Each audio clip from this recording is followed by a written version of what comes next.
Selamat pagi adik-adik.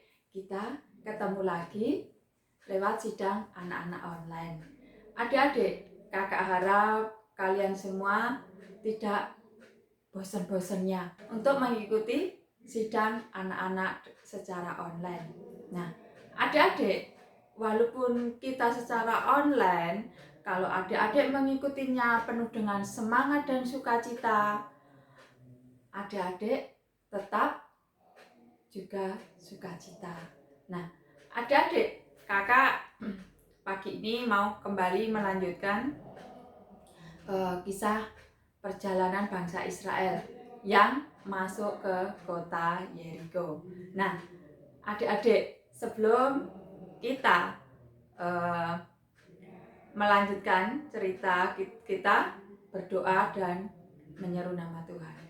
Oh Tuhan Yesus, oh Tuhan Yesus, oh Tuhan Yesus, amin. Oh Tuhan, sungguh kami bersyukur kepadamu. Di pagi ini Tuhan, kami kembali kepadamu. Oh Tuhan Yesus, Tuhan, di pagi ini Tuhan, kami mau Tuhan, untuk sidang anak-anak secara online. Tuhan, walaupun secara online, kiranya semangat dan sukacita tetap ada pada kami semua. Oh Tuhan, berkatailah awal hingga sidang anak-anak ini Tuhan, sehingga sidang ini berjalan sesuai dengan kehendak-Mu, dan anak-anak dapat mendapatkan suplai daripadamu. Oh Tuhan Yesus, Tuhan kami mengasihi-Mu. Amin. Nah, adik-adik, kali ini kakak mau bercerita atau membawa suatu kisah sebuah tembok Yeriko yang begitu kokoh, begitu tinggi dan begitu besar adik-adik. Nah, adik-adik, tembok Yeriko ini ada dua sap adik-adik. Nah, yang paling dalam ini aja adik-adik, itu tingginya 9 meter adik-adik. Wah, kalau kakak aja cuma 2 meter nggak ada adik-adik. Kalau 9 meter berarti tinggi banget adik-adik. Dan lebarnya adik-adik itu ada 3,6 meter. Itu hampir 4 meter ya adik-adik. Itu tebalnya adik-adik. Sudah tinggi dan tebal sekali. Nah, itu yang di dalam adik-adik. Terus yang bagian luar itu juga sama adik-adik. Itu tingginya juga 9 meter. Tebalnya juga 3,6 meter adik-adik. Nah, ini adik-adik. Ini kota Yeriko ini benar-benar benteng itu temboknya benar-benar dibuat sekokoh mungkin, sekuat mungkin. Nah, adik-adik, walaupun Yeriko ini, bangsa Yeriko ini dibentengi oleh benteng yang begitu kuat dan kokoh, tapi sayangnya adik-adik, bangsa Yeriko ini adalah bangsa yang tidak mencintai Tuhan. Bangsa Yeriko ini adalah bangsa yang jahat di mata Tuhan adik-adik. Nah, ini tembok Yeriko ini katakan dia mau ikut berperan di dalam cerita kakak. Lah, tembok Yeriko ini begini adik-adik. Dia merasa bahwa aku itu tembok yang paling kuat. Aku adalah kubu yang paling kuat. Aku tingginya 9 meter. Aku besarnya 3,6 meter. Wah, aku sangat kuat. Aku sangat kokoh. Nah, itu bangsa Israel mau masuk ke kotaku, tidak bisa karena aku sangat kuat dan kokoh. Nah, itu tembok itu yang memagari kota Yeriko itu, dia berkata seperti itu. Tapi Yosua adalah pemimpin bangsa Israel yang yang percaya sama Tuhan, yang percaya sama janji Tuhan. Nah, Yosua ini percaya pada setiap janji Tuhan. Nah, bangsa Israel ini adik-adik itu diperintahkan sama Tuhan untuk mengelilingi tembok Yeriko ini selama 6 hari adik-adik. Nah, setiap hari mereka datang di pinggir tembok Yeriko. Mereka semua berbaris adik-adik. Mereka tidak berkata apa-apa. Cuma mereka berbaris di pinggiran tembok yang tinggi dan tebal itu. Tapi di sana ada 7 imam yang meniup sangkakala. Nah, setiap hari mereka terus mengelilingi tembok Yeriko. Tapi tembok ini merasa sombong bahwa ini orang Israel ngapain sih datang berjajar di tembok? Aku sungguh kuat. Aku tidak bisa dirobohkan oleh siapapun. Tapi tembok sendiri juga menyadari. Tapi bangsa Israel kan mempunyai Tuhan yang serba bisa. Tapi nggak mungkin bangsa Israel bisa merobohkan aku. Itu kata si tembok. Nah, untuk hari yang kedua juga seperti itu. Tembok juga mengatakan, bangsa Israel ini terus ngapain sih? Sudah kubilang kan, nggak bakal bisa merobohkan aku.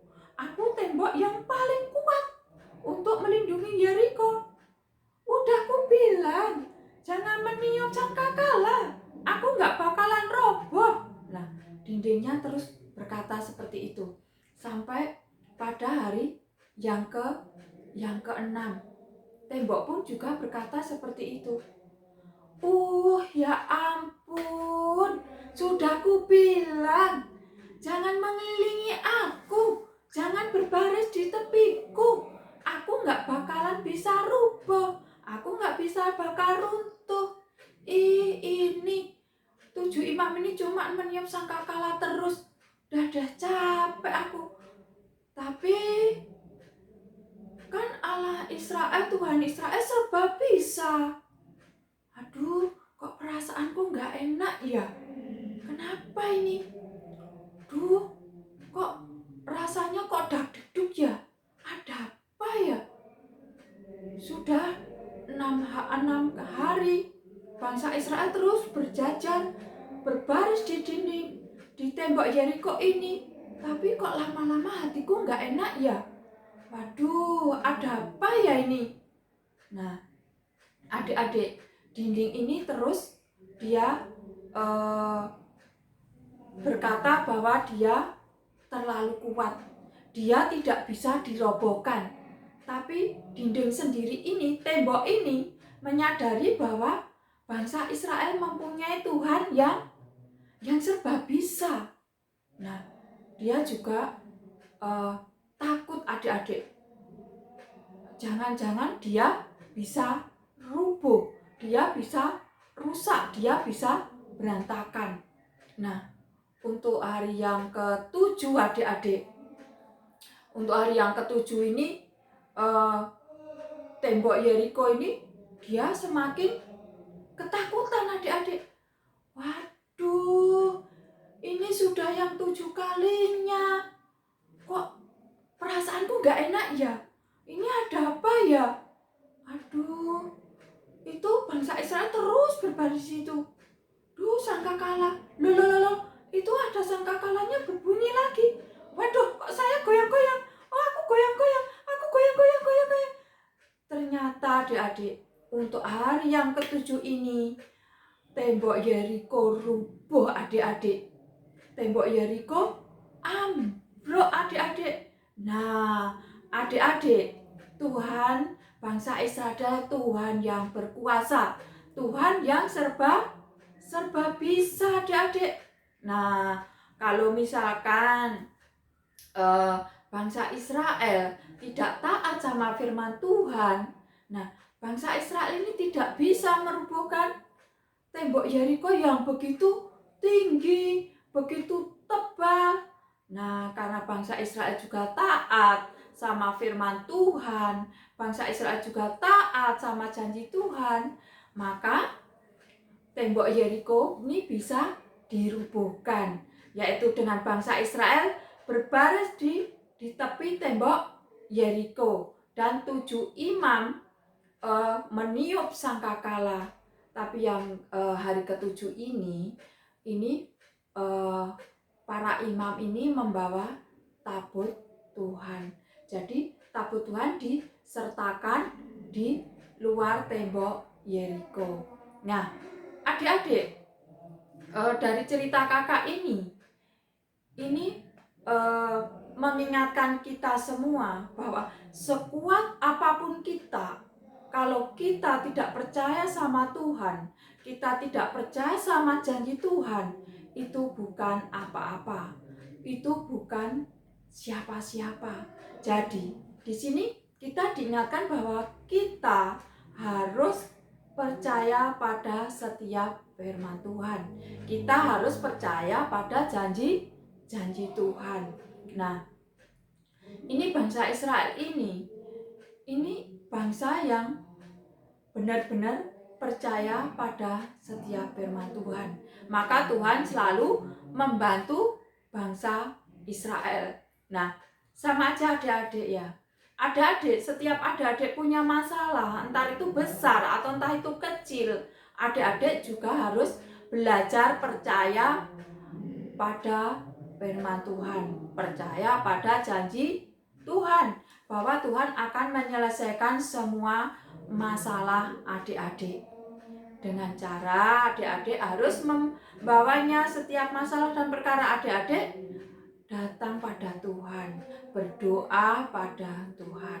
Nah, adik-adik,